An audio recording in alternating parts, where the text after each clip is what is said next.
Well, well, well.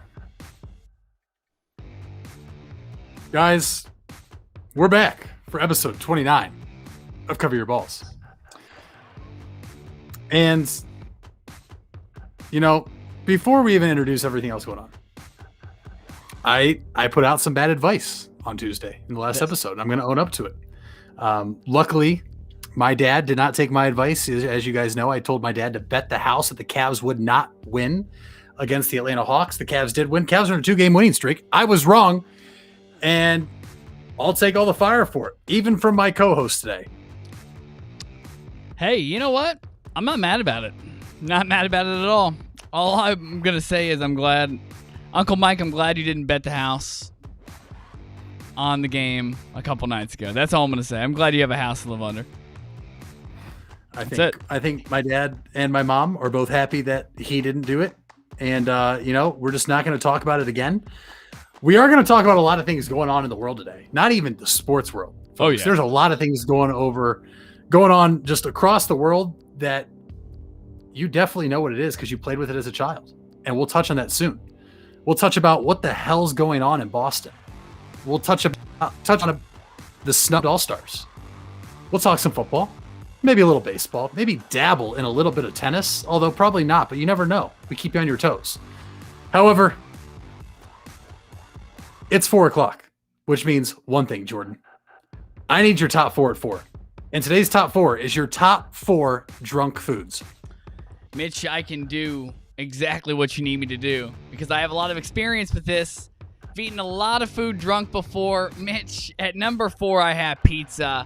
Zah! No matter where it's at, pizza is it's a household favorite when you're drunk. At number 3, I have sushi burrito. Have you ever had a sushi burrito when you're drunk before? Chances, if you ever have, that it's in your top 4. OU has one of the best sushi burritos. I think is it sushi time? I don't know what it's called, but it's great. At number 2, I have grilled cheese. When I was in college, people were selling grilled cheese on the corners on Friday and Saturday nights. So grilled cheese became just a love of my life outside my house. I grew up on grilled cheese, went to college, grilled cheese, it continued. At number 1, street meat.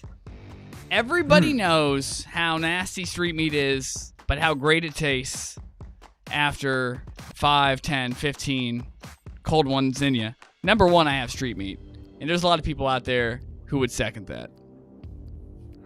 No, they would second everything you just said about street meat. Although I don't think a lot of people out there would agree that it's number 1. Because I ultimately believe that what I have at number 1 is the unanimous number 1 choice for top 4 drunk foods. All right, Steph Curry. However, we'll start at the bottom. Okay. Jordan, I got frozen pizza because you just make it however you want. Some people like it a little burnt. Some people like it kind of frozen still, and those people are just weird. But I'm not going to discriminate. And I include pizza rolls in there too. But frozen pizza at number 4. Number 3, Jordan, quesadillas. Ooh. Chicken quesadillas. Ooh. Steak quesadillas, cheese quesadillas, right in line with your grilled cheese. But Jordan, quesadillas are one of the most versatile foods in all of food there is. You can have a breakfast quesadilla. Egg, they're bacon, sausage. Certainly versatile, no doubt about it. They're extremely versatile. Keep you on your toes. Jordan, at number 2, I actually have Arby's. Arby's. The place that has the meats. But oh my God, they also have some good value snacks. And let me tell you, that includes curly fries. That includes mozzarella sticks. They got some nice little chicken sliders or pizza sliders, Jordan. In college, it was one place besides my number 1 spot that was always open late, that if someone could drive there, they would drive there. If not, you would have it door dashed. It was Arby's. But Jordan, number 1, unanimous. It's Taco Bell. Oh, Brett had that in the chat, Mitch. How do you not have Taco Bell as top drunk food? It's just always good. And then, think about it. When's the last time you wanted it sober? I know the last time I wanted it sober. I had it at noon today, and here's the bag. I had Taco Bell at noon, and it slapped. That's the last time I've had Taco Bell. That's the last time, and I've had it yesterday too. I'm on a Taco Bell kick right now. You don't need to be drunk to enjoy Taco Bell. Although for me, helps. I do. It certainly helps. I haven't had sober Taco Bell since October. I don't even think I've had drunk Taco Bell. I don't even know, but it's at number 1 for my top drunk food. Just that's pretty solid. It's a good place. I think both lists were solid. Yeah. And everybody that is tuning in, you do realize that there's not a third top 404 from our contributor, researcher, and owner of the biggest Cavs in the world, Sam Summers. He is off today. Parent-teacher conferences call. Yeah, we gave him the night off too. He's just been doing such a great job. He will be back next week, hopefully. Until then, we will hold it down here on Cover Your Balls. And Jordan, speaking of holding it down, yeah, Mitch, there's plenty of people who aren't holding it down right now. Like and who? So let's just talk about people that aren't holding down basketballs, and that would be the Boston Celtics. Jordan, what the hell is going on in Boston? There's a lot of stuff going on in Boston. A couple days ago, Mitch, I put out a tweet, and I don't tweet much. In fact, I only have Twitter because of this show. I tweeted that maybe it's time to reevaluate if the issue in Boston is Brad Stevens. In the years where Brad Stevens has had a better roster and more talent, he has underachieved nearly all the time. Yeah, every time. One of his best teams still to date in Boston is when Isaiah Thomas was his best player on his team. That's when he was his best player. They pushed the Cavs to the brink in 7 games when Jaylen Brown and Jason Tatum were just little children. Just little children. They were 20 years old. It's extremely disappointing in Boston. I don't know what they do. You definitely don't fire Danny Ainge, and you definitely don't fire Brad Stevens. But I think it's finally fair to ask the questions, is Brad Stevens the right coach? Can Brad Stevens coach all-stars? Can he coach people with personality? It didn't work there with Kyrie, although it doesn't work a lot of places with Kyrie because of just Kyrie being Kyrie. I don't know what the fix is in Boston right now. A lot of people keep telling me, Mitch, that they don't have a presence down low, in that they tried to fix that with Tristan Thompson. Obviously, Tristan Thompson isn't a great presence down low if you're trying to win a championship, but I don't think that's their problem. The team to beat right now, the one of the teams to beat is the Brooklyn Nets. And what are the Brooklyn Nets going to do when they play teams that are a little bigger? Play small ball. That's what the Golden State Warriors did, and they changed the game, playing a smaller lineup that could run the floor, getting a big that can shoot the ball. The Celtics need to go after a big that can run the floor, that can shoot. Now, those don't just, grow anywhere. It's going to take a while for them to probably figure that out, but they haven't really gone out there and tried to make a splash. I know that's kind of the most popular thing to talk about when referring to Danny Ainge and how he acquires players, because he's very patient. He doesn't go out and just make big moves. Man, the Celtics are really bad right now, and I know I had them in my power rankings last week at number 7 just because I thought they could. There's only 6 teams that could beat them in a 7-game series, but man, every time I turn them on to watch them on, they're disappointing. Mitch. Celtics, rough. Were one of those 6 teams that you had beaten them, were one of them the Detroit Pistons? One of those teams was not the Detroit Pistons. Oh, no. What about the Wizards? It was not the Washington Wizards. No, that was not the other team. That was the Hawks? Trae Young, hold on, let me get him on the phone. Nope, not Trae Young and the Hawks either. Sorry, it's an older style phone. Oh wow, no. That's very surprising. Yeah. So apparently there's more than 6 teams that can beat the Boston Celtics. Because honestly, apparently, yes, it'd be a crapshoot between them and the Cavs. The Cavs are hot, 2 in a row. Celtics dropping another game last night to the Hawks, 127-112. Jordan, I don't know what it is, and you are 100% spot on that. Brad Stevens has done a better job coaching with less stardom. It's actually mind-boggling. For sure. And Danny Ainge, you're right. The Celtics don't go out and make moves. Mm-hmm. Danny Ainge has already said that, he backs the Celtics stars, that being Jason Tatum, Jaylen Brown, Kemba Walker, and he backs Brad Stevens amid what he said was a major funk right now. But Jordan, something is going on there. Last night, you could hear during Jason Tatum's post-game press conference, you could hear loud noises. Now, reports are there were things being thrown in the locker room. Reports are that Brad Stevens was very vocal afterwards. Pretty much. Oh, wow. Pretty much. Pretty vocal. There is something going on in that locker room. Well, is it Tristan Thompson, the first-year guy that's there? Is he causing dysfunction? Did he bring the Kardashian drama with him, Mitch? Is that what we're seeing? Maybe he did. And if that's the case, Tristan, thank you. Thank you. Because Boston doesn't need any more. Like, I hope nobody in Boston ever wins again. I really do. Like, Boston, no. But I know. They need help.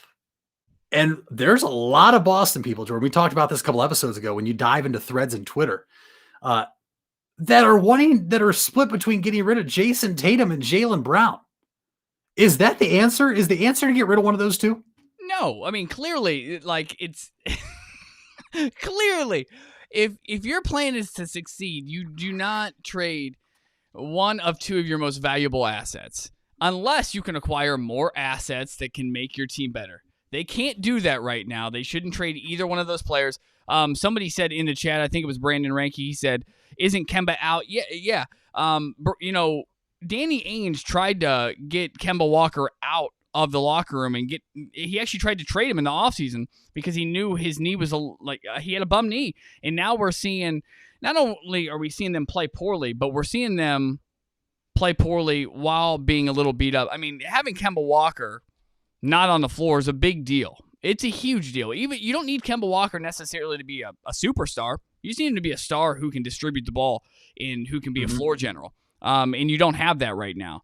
And the other guy that you got out of there, Scary Terry, is going crazy on the other side of scaring everybody and hitting all the big shots. People are even choosing him as their captain on DraftKings. We just talked about that. I don't know if there is. I don't think there is a right answer for the Celtics right now. There's definitely no. I mean, there's nobody they can trade for. I think the last person was probably James Harden, who they almost went all in on. They probably should have, because that individual right there might be the most valuable player, or a top 3 most valuable player in the league right now in James Harden. So they don't trade. There is no answer, Mitch. I don't think there is an answer. I think they're just going to struggle. And what a terrible take by me to start the season. The answer is going to have to come from within, Jordan, unless they're willing to part with one of their 3, guards, or Tatum, you can say, is a small forward. The answer is going to have to come from within. They are 4th in the Atlantic Division, actually tied with the New York Knicks.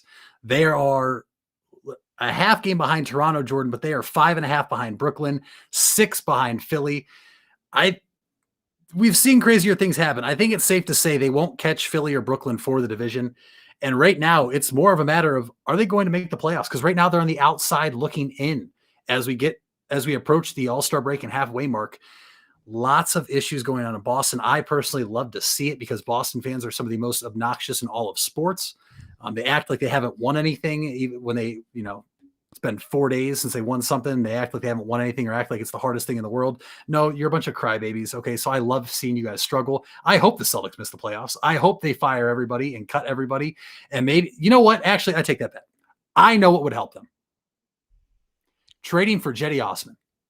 Oh my gosh. On this again. This almost lost you your house, Mitch. Give it up. Give it up, bro. Whoa. That was the bet. Cedi Osman almost lost your house. Cedi Osman would build me a house with how many bricks he throws up. We should trade him. Honestly, the only guy I can see the Celtics going after, Jordan, is Andre Drummond. Okay. Somebody the Cavs still haven't traded yet. There's rumors out there that teams have given offers the Cavs don't like. They can hold on to him till the deadline, which I believe is March 21st. Yep. That's one guy that would give you a veteran presence in there. And we've seen Tristan Thompson play the 4 before. It's not like he would get shafted right away. We've seen Thompson play the 4. That's probably the only big guy out there, maybe besides if a Hassan Whiteside was to get bought out. Yeah. Other than that, there's nobody I can see. You haven't named literally the most obvious player that they can get right now, Mitch. Antoine Walker. He is incredibly available. He's incredibly soft. If you've seen him, he looks like the Marshmallow Man from Ghostbusters right now. Bring Antoine Walker back. Antoine Walker is one of the best Celtics ever. He has to be better than this. And I saw Mo came in the chat, Mitch. I don't know if you saw that. He said, get Kemba out of there. His defense is atrocious anyways. Great point. Great point coming out of the ball pit right there. Because his defense absolutely is atrocious. Is absolutely atrocious. And I know the Brooklyn Nets make us think that defense doesn't matter, but rest assured, everybody, defense does matter, and it wins championships. Mm-hmm. But, yeah, it's like a mirage. It does matter, and we'll have to see what happens there in Boston. We'll obviously keep a close eye on that because we cover balls. Jordan, let's stay in the association, though. The All-Star teams are announced. The All-Star game and players and starters have been announced for the game that a lot of players don't even want to play. We've seen LeBron James be very vocal about not wanting to play in an All-Star game. Even Kawhi Leonard has said something. Mm-hmm. We know the starters, and you can argue whether the starters are right or not. So right now, we'll run through them quick. In the East, Kyrie, Bradley Beal, Kevin Durant, Giannis Antetokounmpo, and Joel Embiid. And in the West, it is LeBron James, Nikola Jokic, Kawhi Leonard, Steph Curry, and Luka Doncic. Jordan, we're not here to talk about the starters, though. We are here to talk about who got snubbed from the reserves. Now, there's quite a bit. You can make an all-star team for the guys that got snubbed. And we were talking about this earlier today. Oh, give you a break. All right. Maybe you can. There's maybe one person on the list who got snubbed. Maybe one. It's not that bad. You think it's that bad? And before we go deep, we're still considering Devin Booker a snub because he was not announced. He was not announced as a reserve until Anthony Davis was pulled because he's hurt. Which, by the way, Anthony Davis should not even have been an all-star to begin with. He's played pathetic basketball this year. So right there is another one where they got it wrong. But Jordan, if you tell me who got snubbed, you have to tell me who they would replace. So, who got snubbed? Yeah, so when I'm thinking of an all-star, I'm thinking of somebody who plays. So obviously, Anthony Davis should be out. But here's my question you mentioned. Do I have to pick somebody that plays his position to swap out, or can I just swap somebody out, just the next guy up, next best available? Just say sub out for whoever you want. There is only one person, and I mean only one person, who should feel snubbed, and that person is Devin Booker. That's it. Outside of that, I don't think anybody else necessarily got snubbed. You asked me that question the other day. You said, if I put somebody in, I have to take somebody out. And that answered it for me right there. It was very easy because most of the people that made it are very deserving. So it was very hard to take people out. And the only person I really could take out is Anthony Davis. I know that there's a couple other people who feel like they're deserving. One of those people plays for the San Antonio Spurs, and I get that. But I can't do it, Mitch. I can't do it. That's the only person I feel like got snubbed, and I'm sure you have a long list. Am I right? I don't have a long list. I will 100% agree with you. Devin Booker was snubbed. Yes, I know everybody out there listening in the ball pit says, well, he's there now, but originally he wasn't. There's no reason that Anthony Davis should have even made it. That just shows you it's a popularity contest. Jordan, I think DeMar DeRozan has a very good case for being an all-star. But then you ask, well, who should he replace? And to be honest, it's a popularity contest. And I believe Zion Williamson, who's playing very good basketball this year, was strictly put in an NBA reserve role because of his name. Okay. Who's having the better season right now as a team? The Spurs with LaMarcus Aldridge out. And who is more vital to their team? It would be DeMar DeRozan. We've seen the Pelicans win without Zion Williamson last year. He's so valuable. So valuable that Toronto got the world's biggest slingshot and sent his ass down south quicker than humanly possible. They didn't blink to get his ass out of Toronto. They didn't even blink. They didn't even think about it. Okay, so he's not that valuable. Context for who they got? Kawhi Leonard. Yeah, you're acting like it's not like they traded him for Anderson Varejao. My goodness. Listen, who's better? Kawhi Leonard or DeMar DeRozan? Kawhi Leonard's obviously better than DeMar DeRozan. I don't know. No doubt about that. I don't know if I've watched anybody play more basketball, more meaningful playoff basketball than DeMar DeRozan, as a person watching, a competitor, playing against my team, and come up on the wrong side like so many times, and not just come up on the other side or the wrong side, but like just piss down their pants. I've watched him, like I can never, like he'll always be a boy in just like a big man diaper for me. Because I mean, I've watched LeBron literally close his eyes, just throw the ball back this way, and just I've watched him fail too many times. He's not an all-star. I don't care if he averages 85 points this year. 85. You've watched him fail all the times they play the Cavs when he played the greatest player in the world. When you watch a guy take garbage men and fails. I've watched him play like so many games against so many other teams. I'm just not a fan. I'm not a fan. I don't think he should have got in. He didn't get in. Guess maybe I should get an all-star vote, Mitch. Is that what this means? I don't know, because I don't know if you would have put Dame Lillard in there like he made it. You've been pretty disrespectful towards Dame Dollar. You know what? I have been pretty disrespectful towards him. There's no doubt, because I maybe it's I don't feel like you can really put a team on your back as a point guard in this league at all. I feel like it's a different type of game. And granted, he can shoot 40-foot shots. I give him way more. Yeah, I definitely need to be higher on Dame. He's averaging like 30 points. This is probably his best season yet. So you're right. You're right. I could be a little nicer to Dame. I'm a little critical, but that's because I've watched them also just get to the playoffs. Numerous seasons, not just the times where they played LeBron James, Mitch, and him just play very poorly. It's not that you have to beat or win necessarily. It's that you have to show up in meaningful moments. And other than that one shot against Russell Westbrook, that's the only moment that I can think of when I think of Dame. And if Dame time is beating Russell Westbrook, then I don't know how great that is. You're I'm not going to get acknowledge hammered for this. the game winner he hit to win the series in 2014 against the Rockets at the buzzer, down 2.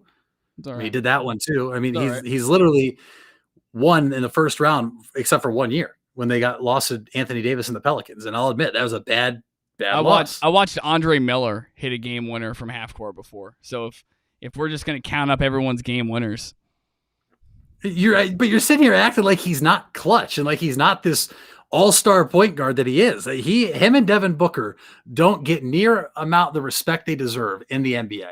And it's mind-boggling at this point. And I'm just not going to sit here and let you trash Dame Lillard. Or earlier this year, we did our NBA preview show.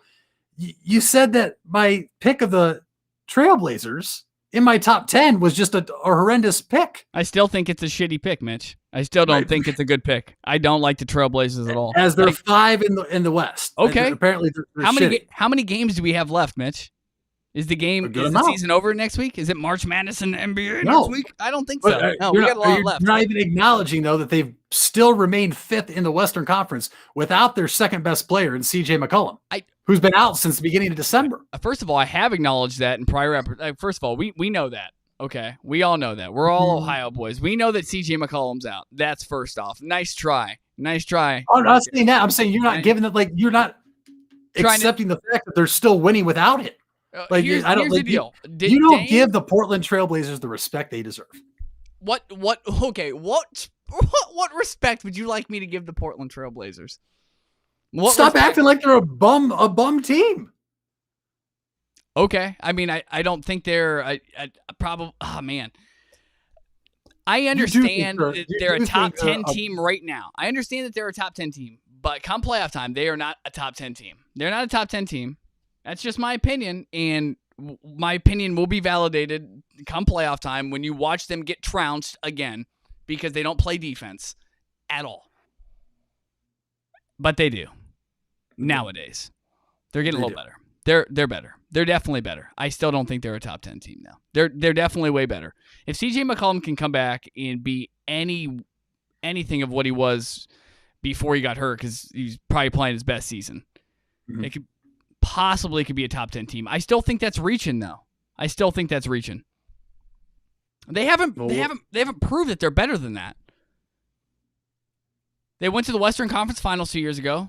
Was it 2 years ago and they got swept? And they just swept. I mean, they got stomped. Granted, they played, Golden State. So maybe Right. their path's been a little hard, but I feel like you need to win more than one play. I think they've only won one playoff. Well, no, they've won I guess 3. They've won. since I'm on them. Yeah, they won a couple. They won a Yeah. couple. You Well, should. that'll be. We'll have to see what happens. I'll tell you this right now. They're better than your Boston Celtics. Yeah, they are. That was a bad take by me. That was a bad take. I'm still not giving up on. I mean, the season's there's still a lot of games to be played, right? You know, had you watched the start of the season, you would have thought the Cavs are going to win. You know, win it all. You know, they beat Brooklyn back-to-back games. Things can change. We'll see. Things can definitely change. Just like we should probably switch gears and cover a different ball. But before we do that, Jordan, don't you think it's time to Is it time to get some switch it up? headlines? Hey, switch it up. I think it's time for some afternoon headlines. I don't know about you, but Do it. let's cross sports really quick. Where on social media, we've seen Myles Garrett posting videos of him just absolutely bawling wherever he's been playing basketball. Jordan, he tweeted at Mark Cuban asking if the Mavericks need a big guard. Jordan, today the Cleveland Cavaliers quote tweeted his tweet and said, "Are you interested in a 10-day contract? We do have an open roster spot." What are your thoughts on that? Would you like to see Myles Garrett in a Cavaliers uniform? I absolutely hate this. You're getting your ass kicked, and you're reaching out to somebody else in your city who plays on a different professional sports team.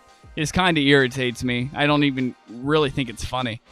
Like, it's just not the right time, right? Timing's everything. You know, maybe if the Cavs needed somebody, but they were also winning games, you know? I don't know. I don't necessarily like it, but it is what it is. But would you take him? Would you take him? No, I'm good. I'll take a pass on it. I'd take him in a heartbeat. That would I'm just, good. I mean, I'd go watch that. I'd go watch him try to play outfield for the Cleveland Indians. No, I've already watched Meta World Peace jump up in the stands and hit people. I don't need to watch Myles Garrett murder people on a basketball court and reenact what happened in was it Conseco Fieldhouse? Or no, that happened up at the Palace. Malice in the Palace. Malice in the Palace. Yeah. No, but the one thing is there wouldn't be any helmets, so I think Myles would be okay. But I guess we'll have to see. Jordan, some things have gotten out of hand, though, which has really had NBA Twitter in a frenzy. One of your favorite analysts, Brandon Marshall, today. He's not one of my favorite analysts. Said Stop. Joel Embiid is not only the MVP, he's the best player on the planet. Yeah. No comment from you? Yeah, I mean, he's averaging 30 and 11. I mean, the best team in the East currently. I mean, I don't think it's outlandish. Honestly, I think that's one of the better things Brandon Marshall's ever said. We understand, like, every year that you could probably give it to LeBron. You could give it to somebody else. Like, I think Giannis, not Giannis. I think Embiid is actually having the best season. Now, granted, he has missed, it's either 6 or 7 games. I can't think of which one it is. But as long as he plays enough games, I'm okay with him possibly winning MVP, but they have to win the East. He can't win this and then be the second best team in the East, in my opinion. But others might disagree. No, I think I completely agree with you. You have to be the first top team in the East. But as far as saying he is the best player on the planet, that's just very outlandish. I mean, just Mitch, remember, you don't necessarily have to be. I'm sorry to interrupt you, but remember, Russell Westbrook had some really bad teams down in OKC.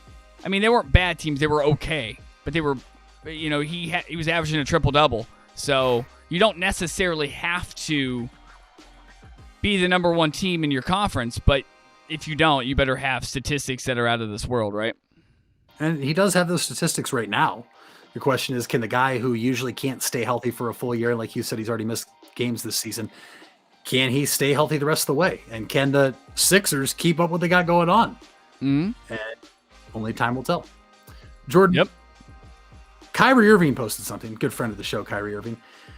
Hey, Kyrie. Saying that this needs to happen, and that would be making Kobe Bryant the NBA logo. How do you feel about players wanting Kobe Bryant to be the NBA logo and removing Jerry West?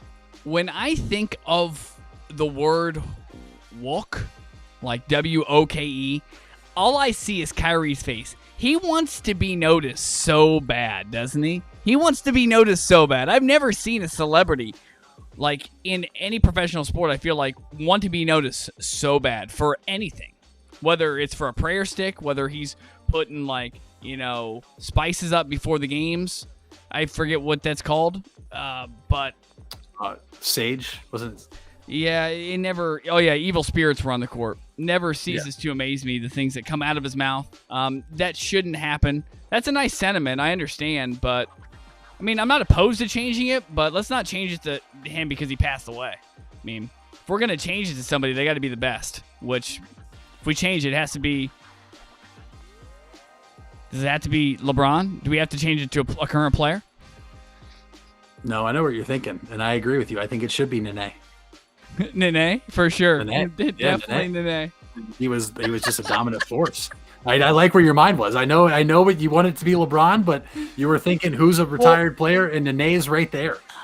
It's got to be between Nene and Wally Zerbiak. Well, the kicker is I almost said Michael Jordan, but I knew you would go nuts, and I don't know if there is a good answer for it. It's a nice thought, but I don't think it's genuine at all. So,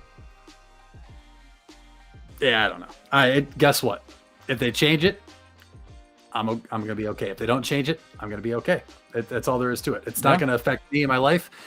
So whatever Kyrie Irving needs to do to help him sleep at night, we know he's an angry man. We know he likes arguing with people about weird things. In fact, he's probably gonna watch one of these videos and tell me how he doesn't like how my pennant is kind of slanted right back there over my shoulder. But that's okay, Kyrie. We can talk about it another time.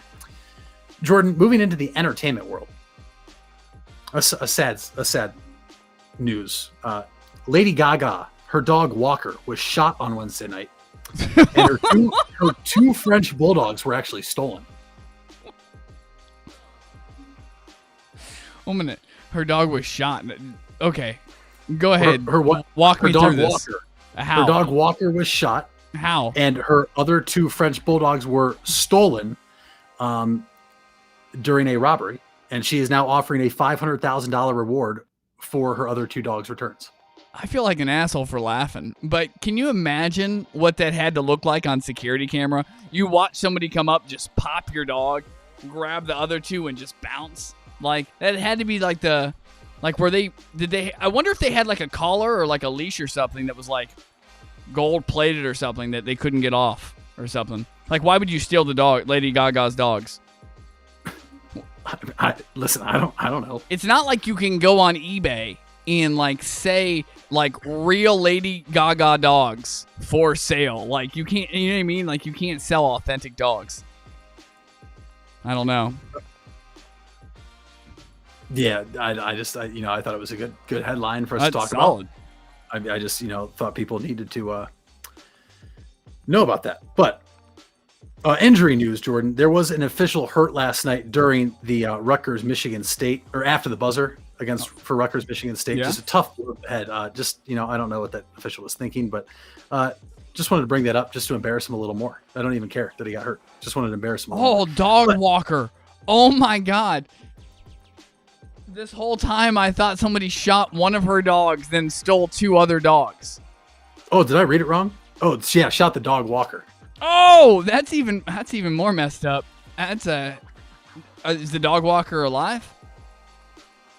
I mean, I don't click on the links. I just try to give you guys that makes a little more sense. What a terrible situation. Thank you, Brandon, for coming in there in the chat. Yeah, I for sure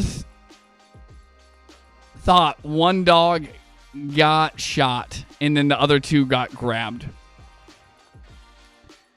Definitely was off about that. A little bit. When I say way, a little bit off. Let's talk about college basketball really quickly. Okay. The NCAA has allowed replacement teams for the NCAA tournament if a team is forced to withdraw from the tournament due to COVID issues. How do you feel about that? If Keanu Reeves is the commissioner, then I'm okay with it. No, never seen replacements. Didn't get that. No, I didn't get that. Yeah, you didn't get that. It's okay. Shane Falco, for those watching out there. Yeah, I'm not okay with that at all. Not okay. No replacement teams. I only want to see the best teams. I don't turn on ESPN on a Tuesday night at 9 p.m. and say, "Ooh, I want to watch somebody who can shoot a free throw." No, like I don't do that. Like I want to watch the best play. I don't turn on the TV wanting to watch not the best. I need more context though. Like so when they announce the, what is it, the 68, because you have those few playing games, are they going to announce, actually they're going to announce 74 and give you the first 6 teams that would make it if a team falls out? Like, are we going to know who those teams are? I don't know, but I'm not watching Stanford. Would you watch Drake? I would watch Drake. I would 100% watch Drake. Not Stanford, though. Wonder if they're going to make the tournament. I don't know, but we are definitely going to do something for the tournament on this show. Definitely going to give some giveaways for the tournament. Going to get some bracket. Going to have a bracket challenge out there. I'm going to tell you guys the bracket that will be perfect this year, which means if you guys pay any attention, you pick every game I have the opposite way, and you'll probably have a perfect bracket. That's all we know, because I don't know how to bet. Don't listen to any betting advice I have. I almost lost my parents' house, but we all struggle. It happens. It does. Jordan, let's move on to the next segment. We're still going to talk about some headlines, but we're going to get in depth with these ones. And the first one, Jordan, big news today, as the toy company Hasbro came out and announced that Mr. Potato Head is going gender neutral. About time. No more Mr. Potato Head, no more Mrs. Potato Head. The toys that, and movie stars from Toy Story we knew growing up, are now gender neutral. So they will now be known as Potato Head. How do you feel about this? Listen. It's just a toy. It's okay. I do think it's hilarious, though, because it's hilarious. There's no doubt about it. This toy has been Mr. Potato Head for 70 years, and now they're calling it, and I wrote this down, the Mr. Potato Head Family Kit. They even made it sound fun, Mitch. It sounds like something that I would buy at. I'm okay with it. Needed a modern makeover. The only thing I'm mad about that they changed was my favorite syrup, which I can't think of the name of it right now. What's my syrup that they changed the name of, Mitch? I don't know. Oh my gosh, not Mrs. Butterworth. What's the other main syrup? Aunt Jemima? Aunt Jemima, yeah. Aunt Jemima's gone. Yeah. I didn't even know that. She's gone. Her shift is done. Well, what is that about? I didn't even know that. Aunt Jemima's been gone for a while. Yeah, there's a lot of stuff that's gone. Rest in peace, Aunt Jemima. I wish Sam was here to comment on that, but Mr. Potato Head is currently a trending topic on Twitter. We felt like we needed to address this today. Jordan, what is your best memory of Mr. Potato Head? My best memory of Mr. Potato Head? I mean, definitely watching it. I mean, definitely watching Mr. Potato Head on Toy Story. I mean, that's how I got introduced to Mr. Potato Head. You're Potato Head if you don't even know what I'm talking about right now, because it should be that obvious to you. I did have Mr. Potato Head when I was little. I still am pretty small, though, so I don't know if that counts. I will say I did go on Amazon when you told me this news to buy a Mr. Potato Head. I have a $15 Mr. Potato Head in my cart right now. I'm going to buy it because maybe his value jumps up. Who knows? Oh, great. Maybe Elon Musk buys Hasbro and turns Mr. Potato, not Mr. Potato Head, excuse me. Potato Head into something more lucrative. I'm going to wait on it. I'm going to sit on it. You know what? Don't sit on it too long. You never know what's going to happen. But yes, one of the top trending topics, not only in the country, but the world, is that Mr. Potato Head is no longer a Mr. And it is Potato Head, Jordan. And I think it's time we talk about somebody else that's Potato Head. If you're okay with that. Yeah. Who else is a Potato Head, Mitch?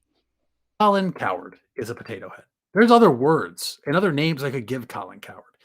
But Jordan, we all know that he does what he does for clicks and views and interactions, and that's all fine. There's an art to the profession of what he's in. Oh, no doubt. There's a reason that certain people like a Skip Bayless and others say what they say to get people riled up and interacting with them. But Jordan, there comes a point where you either cross a line or you come off as a moron. And in this point in time, he's just come off as a moron, but we're going to say potato head for the sake of the show today, because that's what he is. Jordan, we're going to give our top 2 tiers of NFL quarterbacks, which ultimately is the top 12 quarterbacks in the NFL, which Colin released his the other day. And it was one of the most horrifying lists. I actually found his tier 3 of quarterbacks, which I'll release to you here in a little bit. But Jordan, he came out yesterday and had some comments about the city of Cleveland when somebody, accused Colin of doing what I just said, what people do. And he just came out and said Cleveland has low self-esteem. Doesn't like the city of Cleveland. Doesn't like our quarterback, Baker Mayfield, who owns a ton of real estate in his head. What do you have to say about Colin Cowherd coming out and ripping the city of Cleveland? He did say more other than, they have no self-esteem. For somebody who's never been to the city of Cleveland. Okay, first off, Colin Cowherd has been doubting our self-esteem as a sports town for a long time. This is not his first time that he's done this. He does it every week. Every time, there's a lull in his schedule where they need material to do more segments, he starts shit-talking teams. I don't know, as he's gotten older, I don't know why he's doing this and why he's picking on us specifically. Very dumb comment. He doubled down on it by explaining other quarterbacks that he would rather have over Baker Mayfield, that nobody in their right mind would even choose over Baker Mayfield. So it was weird because it just didn't seem like clickbait. It seemed like he, honest to God, believes that Derek Carr is better than Baker Mayfield. And in no universe that Elon Musk has found yet is Derek Carr better than Baker Mayfield. No. I don't care about his quarterback rating. I care about wins. Wins and losses. It's simple as that. It's pretty simple. He makes the dumbest decisions at the worst times. And I don't know why Colin Cowherd does this. The city of Cleveland is by far one of my favorite cities, if not my favorite city to hang out in. Clearly, if you think Cleveland's a shitty town, you've never been to Cleveland, because there's a lot to do there. It's very clean. It's very friendly to outsiders. So, we've dealt with morons like this for a long time. Joakim Noah came out 15 years ago. He has one tooth in his mouth, and he came out and said, Cleveland's a bad place to live. Dude, you don't even have teeth, okay? Cleveland's a great city. It's a great city unless you're an asshole, okay? And there's a lot of assholes out there, Mitch. There's a lot of assholes. There are a lot of assholes. Okay? A lot of them. They'll smell. Yeah, they do. Jordan, for everybody listening and viewing, and before we go any farther, if you are listening and viewing and you haven't subscribed yet, what are you doing? Please. At this point, I might as well just call you Colin Cowherd, and you don't want to be called Colin Cowherd or Potato Head. So subscribe, comment, and then tell me how big of an idiot I am. I'm ready for it. Nobody's been doing it. Tweet at us, #TheBallPit. But back to the topic at hand, Jordan. So Colin Cowherd released his top 2 tiers of quarterbacks, 6 quarterbacks at each. So here's tier 1 for everybody. And this is not in order of where he would have them, 1 through 6 in the tiers. Okay. Tier 1, Patrick Mahomes, Tom Brady, Aaron Rodgers, Russell Wilson, Josh Allen, Deshaun Watson. Any issue with that? Yeah, let's go over it one more time so everybody grabs it. Patrick Mahomes, Tom Brady, Aaron Rodgers, Russell Wilson, Josh Allen, Deshaun Watson. Yeah, I have a ton of problems with it. The first 4 are my first 4. After the next 2, I have a problem, but I'll let you read the next 6. So the next 6 in tier 2. So Colin is saying those are the top 6 quarterbacks in the league. These are the next 6 quarterbacks. Okay. Lamar Jackson, Justin Herbert, Derek Carr, Jimmy Garoppolo, Matt Ryan, and Kyler Murray.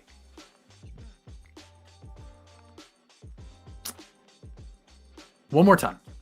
Oh, no, Tier no. 2. I got them all good. because I wanted to make sure that I could compare, because my list is incredibly different to his. Incredibly different. Mine is too. Which makes me feel pretty good about my list. And before we go any further, I understand why he has Derek Carr on this list. And anybody in their right mind that has Derek Carr on this list needs to go get checked out by a doctor or go to a hospital. Go to the nearest place so you can get medical attention. Because if you have Derek Carr in your top 12 quarterbacks, I'm sorry, but you need help. You need to get some help. Jordan, but what a lot of people don't know about Colin Cowherd, he began his broadcasting career as a sports director of Las Vegas Television Network. He is from Nevada, from Vegas. Mm-hmm. He's obviously going to adopt the team that just moved there, the football team, which is the Las Vegas Raiders. Only makes sense why he is so high on such a bad quarterback. Right? That's the only logical reason. Yeah, I just think he likes, doesn't he love John Gruden? I feel like that explains a lot. Yeah, John Gruden's got a $10 million, $100 million over 10-year contract, hasn't done one thing, and all he's done is try to reinvent the game of football. But that's neither here nor there. No, it's not. So, Jordan, let's get your list of your top two top 2-tier quarterbacks. Okay, so there's something really important about these tiers. There's four quarterbacks that, in my opinion, 1 through 4, I don't care. That's Tom Brady, Patrick Mahomes, Aaron Rodgers, and Russell Wilson.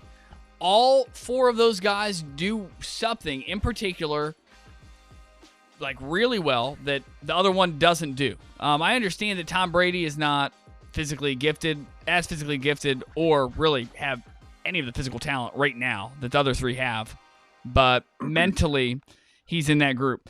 After that, this is how it goes: Lamar Jackson, Josh Allen, Baker Mayfield, Matt Stafford. I can't believe Matt Stafford wasn't on his list. I was more shocked he wasn't on there than Baker. That was just because I know pretty he hates surprising Baker. To me, but I'll kind of the justification of it. I guess my next four: Lamar Jackson, Josh Allen, Baker Mayfield, Matt Stafford. Honest to God, I would take any four of those. I feel like Josh Allen has some flaws that people don't want to address and talk about. Lamar Jackson, same thing. Baker Mayfield, same thing. Matt Stafford really hasn't won before, so we got to figure out if he's a winner. I love Matt Stafford, though. I think he's a really good quarterback. After that, honest to God, I wouldn't be surprised. I'm really high on Justin Herbert, And I think that he could potentially be one of those guys that we look at in the NFL at the end, like a Peyton Manning. I think Justin Herbert's that good. I have him at 9. I think he's going to have a really good sophomore season here. Deshaun Watson at 10. I know people would losing their minds. But, I just watched him wwin 4 games. So Brandon Rank is punching the air right now. Just win more games and you'll be higher than number 10. Look at the trend through Lamar to Josh to Baker. All of them won playoff games. So what are you saying, Jordan? Oh, I actually have a reason why I have them ranked there. It's not a popularity contest. 3 of those guys won playoff games. So they're ranked higher than guys who didn't. Figure that one out. Simple as that. I can't disagree with you at all. Jordan, I was absolutely stunned that Matt Stafford wasn't on that list. I feel that Matt Stafford is one of the most underrated or underappreciated quarterbacks. Yes, he has not been able to win. I ultimately believe that is, because of the environment he was in, the organization he was in, no stability in Detroit. And now we're going to see what he can do with a good team and an offensive mind in Sean McVay in Los Angeles. But Jordan, my list goes pretty similar to yours. The top 4, in my opinion, there's no arguing. It's Mahomes, Rodgers, Wilson, Brady. And I actually put those guys in order strictly off of physical, their gifts physically. Obviously, Tom Brady is the best of anybody right now. Mm-hmm. There's no question about that. Then I do have Josh Allen. I have Lamar Jackson. He finally won his first playoff game. He also was an MVP award winner. Mm-hmm. So he has to be there. And then I have Baker and Deshaun Watson right there.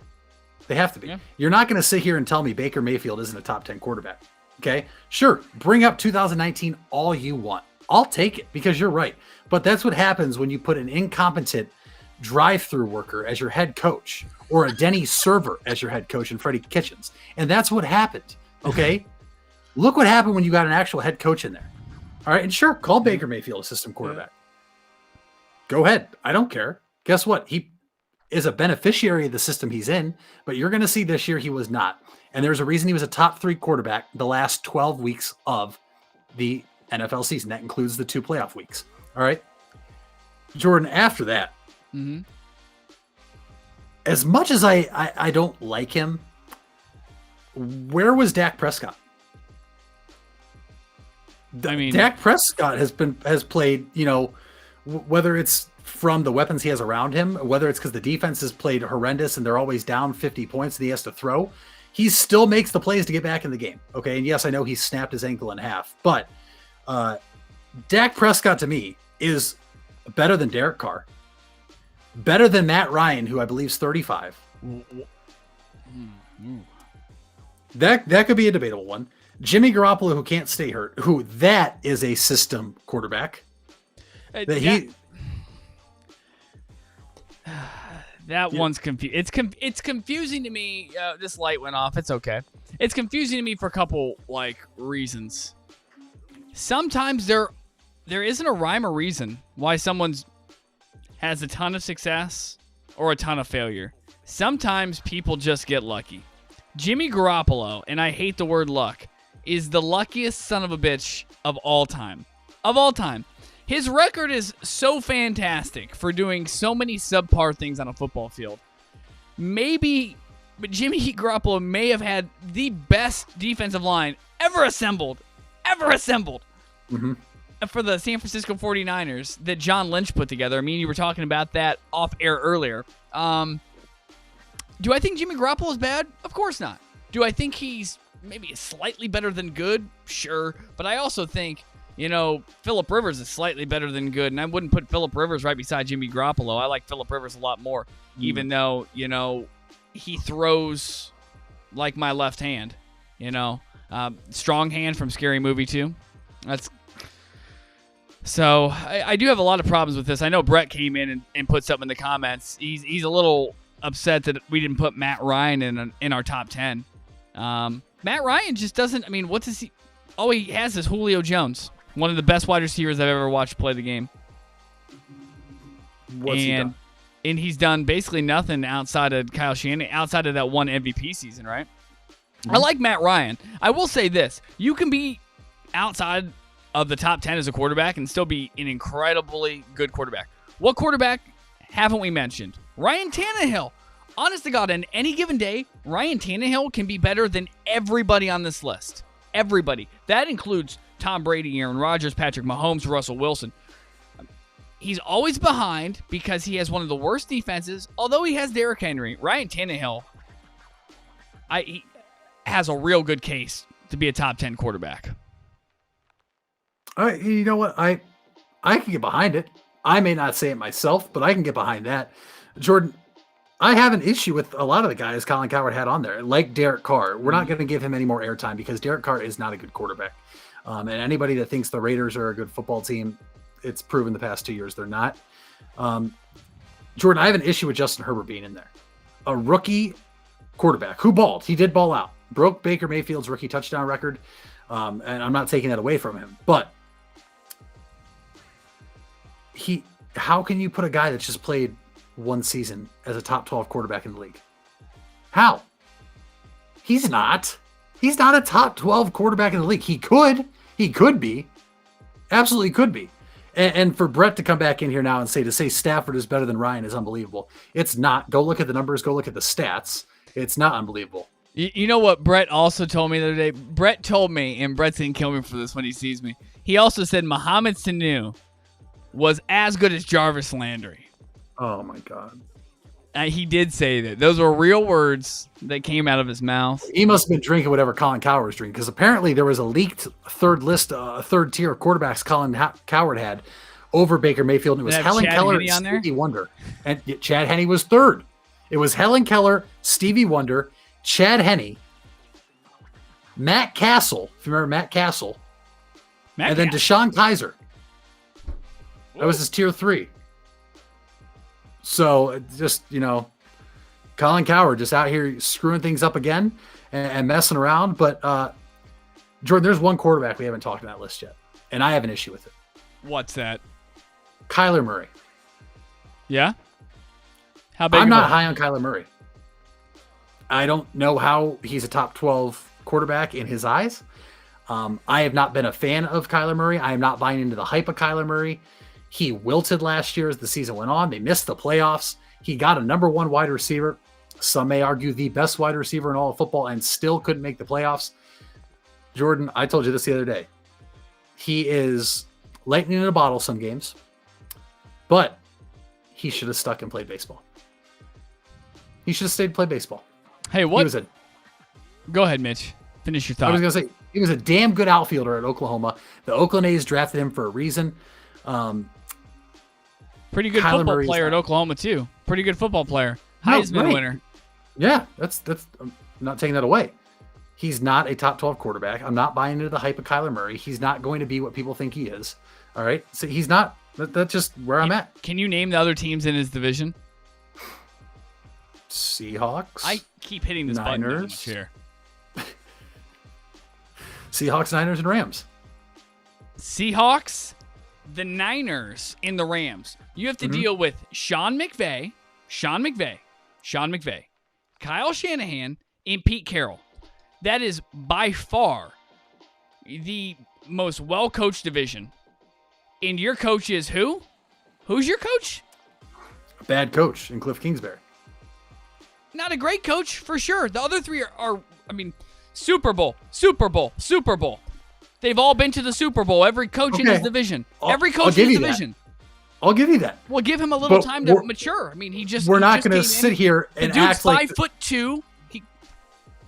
Give him a second. We're not going to sit here. I'm not going to sit here, though, and act like the Seattle Seahawks didn't have one of the worst defenses this year, and the 49ers were injury-plagued on defense, and he still couldn't manage to will that offense that was supposed to be electric to victory? No. No? Not how it works. No, he's not a top 12 quarterback. Yeah, I mean... Take Baker over him. Take Stafford over him. I'd take Joe Burrow over him. Take Joe Burrow right now. Yeah, I'll take Joe Burrow on one leg. On one leg? Okay. On one leg. Ryan Tannehill. I'll roll with it. That's all I got to say. Colin Cowherd's a clown. He's a potato head. Other than that, Colin Cowherd. It's okay, Mitch. It's okay to be upset and to not know what to do with your feelings. It's okay. We all struggle with our feelings sometimes. It's just, I have this conversation with a bunch of people all the time that people that can't do their jobs correctly always have real high up positions. The people that suck at their job have real high up positions. And here's just another example of it. That's all there is to it. Bring up a good point. Bring up a really good point. We'll stay in the NFL, Jordan, and touch on two topics that seem to be going wild. And today, one got pretty crazy. How crazy? Russell Wilson and the Seattle Seahawks, we know, aren't on the same page right now. According to Adam Schefter, Russell Wilson has not requested a trade. But if he is to be traded, he would like to go to one of four teams: the Raiders, the Cowboys, the Bears. And why am I drawing a blank on the fourth one? It doesn't matter. What matters is that Adam Schefter tweeted that and then erased that tweet and tweeted it back out, but this time leaving out that Russell Wilson had not demanded a trade. Jordan, what the hell is going on in Seattle? All this controversy was in Houston, but now the controversy is in Seattle. Is he going to get traded? Yes or no? And why are the Chicago Bears on his damn list? Because the Chicago Bears are probably just an elite quarterback away from saying, hey, what's up, Super Bowl? That's why. I mean, because they're right there. This is what I don't understand. Russell Westbrook is worth how many millions of dollars? A couple $100 million? The owner of the team's a billionaire. Everybody at Russell Westbrook's pay grade or above, they're a big deal, right? Mm-hmm. How does this get out? How do you not just come to the table and have a conversation? Like, it's not good for future business for you, not good for future business for me. I look like a douchebag. you look like a douchebag. You know what I mean? Like if we could, if Russ and them could have came together first before Russ went on Dan Patrick's show. And I will say this, I feel like Pete Carroll and the system he has and the coaches he has, I feel like it's very old school. And I don't know if there's really any room for any evolution. We're seeing this in college basketball right now where maybe a lot of the older coaches that were great for the last 40 years, maybe they can't evolve and coach the younger, the new player. Maybe we're seeing that right now. It's just a thought. When you're crossing generations, it's difficult. And maybe I feel like Pete Carroll's the reason why this is happening, because I feel like Russell Wilson has been up front enough to where you can have met him, because he hasn't said anything that's been like, he hasn't said anything Deshaun Watson that would warrant like an immediate, like, okay, we have to figure out what we're going to do at quarterback. Like, he's not really pushing your hand yet. He just wants you to make better decisions. I don't know. I don't think Seattle figures it out. I don't think it figures it out. Sure. It's perplexing. It is very perplexing. And I just, this might be a hot take or cold take, but Jordan, I'm going to say it. The NFL's passed Pete Carroll by. It's over for Pete Carroll. Okay. He right now, the reason that the Seahawks are still winning is because of an elite quarterback in Russell Wilson, because of the playmakers they have on the outside. They have Bobby Wagner. They have Jamal Adams. They have big name players that draw people to watch those games, get a lot of primetime games. Okay. But there is a common denominator, and it is Pete Carroll. And ever since he had Russell Wilson throw the ball instead of handing the ball off to Marshawn Lynch on the 1 yard line. Yes. The Seattle Seahawks have not been the same. Okay. They have beat up on the Arizona Cardinals, who are now becoming better. Okay. I'm not going to say they're not becoming better. Yeah. And listen, the Rams are going to be better, but the Rams went to the Super Bowl a few years ago. 49ers just 2 years removed. Jordan, Russell Wilson has had contact with Pete Carroll. It was a game against which they met for a pregame before the Cardinals. And he met with the coaching staff, and they pretty much dismissed the ideas of how to fix the offense. And that's when Russell Wilson stormed out of the office. This is from a reliable source that we both know. So Russell Wilson's fed up, but this is more so on Pete Carroll. And I'm not going to sit here and say Pete Carroll's a good coach anymore. It's almost like ever since he made the mistake he did in the Super Bowl, he hasn't gotten past it. He's tried to be too smart, and he wants to control everything, which we've seen. We've heard Brandon Marshall even say, whether we agree with his takes or not, that Pete Carroll never wants to let Russ cook. Pete Carroll is the one who wants to be the driver of that offense and say, well, I got us down here by this play calling, and, Russ capitalized this, that, whatever. I don't think this is a front office issue. I think this is a player and head coach issue. And the organization is going to have to pick one. Yeah. I mean, is the head coach not what a quarterback is? I mean, if you think about what a head coach does and what a quarterback does, they're really the same role. If you think about it, if you really think about it, they're really similar. I mean, you have to lead your team, right? And the reason I bring this up is because I feel like the coaches definitely have the same pride the quarterbacks do, that it's their team, right? And they don't want anybody else leading their team. They want to lead their team. And I think this is just a case of Pete Carroll wanting to lead his team and not wanting to evolve. What people, 2-3 days ago on the I Am Athlete podcast with Brandon Marshall, they had a bit with they brought on Cam, right? And Cam talked about Bill Belichick in flying colors. One of the reasons why is he has evolved enough that he can still be successful. I don't know if Pete Carroll's really evolved enough to be successful. No. Seattle's just gotten worse since they've been into Super Bowl. And the question is, how good has Pete Carroll ever been? Because if you think some of their personnel on that defense, right, that no-fly zone, oh my God, they had Marshawn Lynch in his prime. They had a Russell. Boom. Oh man, that was. I mean, that was a serious football team. It definitely makes me think differently. And I saw Brandon Ranky in the comments say same energy for Wilson as you show for Watson. Completely two different players. See, Completely Russell different. Wilson has something called built-in equity. He's won a Super Bowl. He has proved that he's an elite player and that he's a superstar. Deshaun Watson hasn't. He's just gotten into the league. And although, Dabo thinks he's MJ, he's not. He's not. I mean, we thought Patrick Mahomes was MJ. He just got beat. You know what I mean? There is really no MJ, except, I guess, Tom Brady. But they're definitely two different players, I think. One's done something, one hasn't. And one is known as a very good leader, a solid leader, one of the best in football, who can rally the team around him versus who can't. And Russell Wilson can, Deshaun Watson can't.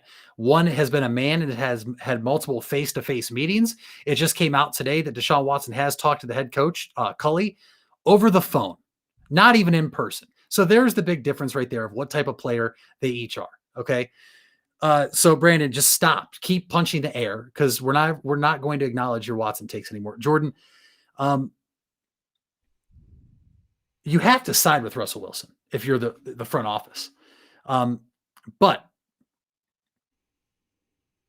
I'm trying to think how I want to word this. What would you think if they just parted ways with him peacefully and kept Pete Carroll? Do you think Pete Carroll will then be exposed? Honestly, I don't know how much longer Pete Carroll's going to coach. And I feel like if you get rid of Russell Wilson, I feel like you just do a total haul. Like I feel like you rip everything apart. I don't think they get rid of Russell Wilson. I think he stays. I feel like they figure it out. I feel like Russell Wilson has the right temperament where he can sit in a room and really put away his ego and his pride to, and let these Pete Carrolls and other guys have the upper hand. It's not going to end up like James Harden or anything like that. I feel like he'll definitely end up staying, and they'll figure it out. It's just disappointing that you just can't have conversations because this is business. That's all this is. Just come to my office, we'll talk business. The issue with that is, these owners have had these players come to their office and say, hey, we want to actually be in on all the business. And so they have been forthright with letting the owner know that. But just because the owner knows you want to be a bigger part of your company doesn't mean he has to let you be a bigger part of his company. Right. It's simple as that. You don't pay the bills. If you want to cover the overhead for the Texans organization from month to month, Deshaun, feel free to. At that point, you can make free agency calls. You can come be a scout for the combine. You can do whatever you want. Oh, by the way, the overhead is $1 billion a month. Good luck. $1 billion a month. Well, he better not sit out any practices then if he's going to help them pay for that. We'll have to wait and see what happens in Seattle. Just like we're waiting to see what's happening with J.J. Watt, Jordan. We'll keep this very quick, and we won't even acknowledge some of the reports out there. There was a report leaked, though, saying he had 3 teams. John Clayton then came out and said there's still a dozen teams. Nobody knows where he's going. Mm-hmm. Yeah. Are his tweets hinting to where he's going, though, Jordan? A few days ago, he tweeted about mitochondria, powerhouse of the cell. That was pretty bad. A lot of people broke down and, equated it to First Energy. The Browns play in First Energy Stadium. Is he coming to Cleveland? Today, he tweeted something about taking naps, which led me to believe he would be leaning towards a team that is just notorious for, taking the season off, maybe. Well, that would be also the Cleveland Browns. So that's right. Really interesting. Right. So do you think his tweets mean anything, or do you think he's just messing with everybody? If you want to look at any numbers that mean anything, look at the cap space the teams have that are interested. This isn't, compared to the other scenarios, this isn't a real complicated one. And so ditch the tweets. Just go to the cap space. Cap space was increased from 175 million per team to 180 this year. Most teams don't have a lot of cap space because why? Because they've paid big money to a franchise, to somebody who they thought was their franchise quarterback and turned out he wasn't. Or they have a franchise quarterback. Only 2 or 3 teams that have that money. Cleveland Browns are one of those teams. If the Cleveland Browns want J.J. Watt and J.J. Watt wants to be a Cleveland Brown, they'll make it happen. The money's there, and that was one of the 3 things that J.J. Watt said he wanted. He wanted a quarterback, and then he wanted the right front office. I think Cleveland has all 3 of those things, but so do a lot of other teams. And I would probably say there's probably 7 or 8 other teams if I was J.J. Watt that I would go to first if the money was there. But the money's not. It's kind of wild. You said he wanted money, good front office, and a quarterback. Just goes to prove that Baker over to Sean. But that's not here nor there. We'll keep on with the JJ Twitter watch. Mm-hmm. It's been very entertaining. I also feel his pain on how long it takes him to order food off DoorDash. It can be very hard, but it can be. It can be. I mean, listen, there's a lot of choices out there, and for Brett that's coming in right now. For those listening and not watching us live on YouTube, Facebook, or Twitter, there has been a tweet going around of a home being bought by a Justin J. Watt, former home of Tristan Thompson. It has been reported by multiple radio networks that is fake. It's really easy to Photoshop a lot of stuff, guys. In fact, I'll Photoshop a really cool photo for the next show if I have to. But we'll see. That is not true to my knowledge. But Jordan, before we get to our final segment, everybody needs to stick around for after we pick who the winner is, so we can tell everybody the seeding for the February who has the biggest balls monthly bracket challenge. We will take today's winner, slide them in there. We will have 7 contestants for the month of February. So Jordan, let's decide who has the biggest balls for today, and then let's set up the seeding that our followers and listeners in the ball pit will choose from for the month of February. Let's do it. Roll the tape. Oh, no sound effect tonight? Darn. Roll the tape. All right, Jordan. Who has bigger balls? Oh, I'm sorry. I thought we were good. We're not. Who has bigger balls? Of course, who has bigger balls. This is my favorite segment. Sorry. We got to do this first so we can announce the 7 seeds. Yeah, that makes sense now. I'm sorry. All right, Jordan. Is it former UCLA student athlete Chris Weiland, which we won't get too detailed because it is a sensitive topic. I need more details than I have right now. I'll give it to you. Okay. Basically, him and his girlfriend had broke up. She'd gotten with a guy after that, which he considered was cheating. The guy she got with was apparently of African-American skin color. Well, Chris didn't take too kindly to that, accused her of cheating, and as we know, dropped some racial slurs. Those texts were then put out on social media. Mm-hmm. He was suspended from UCLA. They did reinstate him because they didn't have enough. He had issues before. Then this came out with his ex-girlfriend. He has been kicked off and expelled from UCLA. Or Jordan, is it Oklahoma man Lawrence Paul Anderson, who was released from prison and then proceeded to go kill 3 people and take their hearts? What? When did this happen? How do you take their hearts? This is Dexter style stuff. Break this just down a for me. few days ago. I'm missing the article now. But their hearts sounds like some Mortal Kombat shit. Like, what? You mean you took their hearts? You just can't ask for it. Like, it's a vigorous process. It is a very vigorous process. But he did what he did after literally just getting out of jail. He was released early and then proceeded to go kill 2 to 3 people. And, just harvest them. I mean, both are pretty egregious. The first one, that's just a little kid. I don't know if he has big balls. It definitely takes huge balls to not only kill 3 people, but take their hearts. Honest to God, I don't know how upset I am. I'm rather impressed. I don't. I'm gonna go with whoever that is, Mitch. That would be Lawrence Paul Anderson, which means he is the winner for episode 29 or 30 or 29.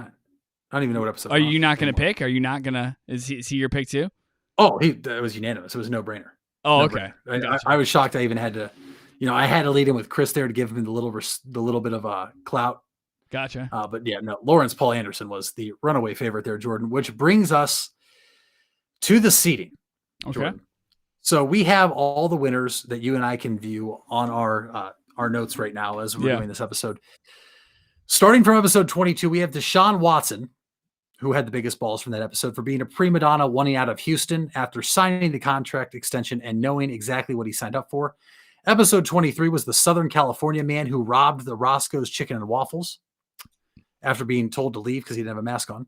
24 was the Tampa Bay mayor who at a town hall meeting said that anybody at the Super Bowl that wasn't wearing a mask will be tracked down by police and, held accountable, who was also shown on the Jumbotron at the Super Bowl without a mask. Well done. Well done, man. 25, Randy Martin for tweeting at Giselle during the Super Bowl about the refs. That was pretty odd. Definitely pretty odd. Episode 26, Karen Lombardi for wanting Tom Brady to apologize for throwing the Lombardi trophy. Episode 27 was Larry King for leaving an updated will on a scrap piece of paper, saying to leave everything with his kids and not his wife. Although his previous deed of trust in 2015 had everything left in his wife's name. Mm-hmm. Episode 28 would be the Owens kid, we'll just call him Mr. Owens, who verbally attacked Cam Newton at Cam Newton's own football camp. And episode 29 is Lawrence Paul Anderson. So, Jordan, out of those, I would like you to nominate who the number one seed is that will be getting a bye.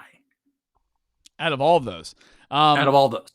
I understand it's early, and I understand that we just nominated, Mr. Lawrence, but I feel like if you kill somebody and you take 3 separate hearts, you take the time to do that. One, that shows that, once you start a mission, you complete it. You know what I mean? Like he just didn't do half of it. He did the whole thing. I think he's the number one seed. I agree. Pretty okay. Cool. I agree. So let's figure out. We actually have 8 contestants. Previous month, we had an odd number where Kyrie Irving received the bye. So Jordan, who will Lawrence Paul Anderson be going up against? Who is your weakest seed out of the February winners? Honestly, I'm gonna go with Deshaun Watson for being a prima donna and wanting out of Houston after signing a contract extension while knowing what he had signed up for. I'm gonna go with Deshaun Watson. I understand that being a real McRib right now, but it's not that bad compared to some of these other. I mean, we have a guy who who robbed a Roscoe's Chicken and Waffles. You know what I mean? Like Deshaun Watson is not having a great time right now, but he's definitely not on that level yet. I completely agree. Jordan, I'm going to go ahead and nominate our man who robbed the Chicken and Waffles establishment named Roscoe as the number 2 seed. I just feel like that is a very good spot for him. Keeps him on the opposite side of Lawrence Paul Anderson, which, to be honest, if it gets to that point, that would be a thrilling championship matchup. And I will have the Roscoe's Chicken and Waffles robber facing off against Karen Lombardi. This is a big month we have. We have some great contestants in this, Jordan. We do. I ultimately think she is the weakest remaining. And how seeding goes. You usually get the weakest remaining. So I'm going to put her as the 7 seed, and she'll be taking on Mr. Chicken and Waffles. So we already have 4 of our 8. So we just need the other half of the bracket. So we're going after what, our third? We're going after our third seed right now? We're going after our 3 seed, which I will. You can pick, go ahead. I'll leave that one up to you. You already have Karen Lombardi out. I'm going to go with I think I'm going to go with Randy Martin for tweeting at Giselle that the refs were fixing the game. Because you're not even playing in the game, and you're talking shit to somebody else who's also not playing in the game. And that other person happens to be the wife of a quarterback who has kids in like a family. So it's kind of a weird flex. If a mom was tweeting at me, and I was somebody's significant other, I think it's hilarious. I mean, it's definitely funny. So, I like that. I like her at 3.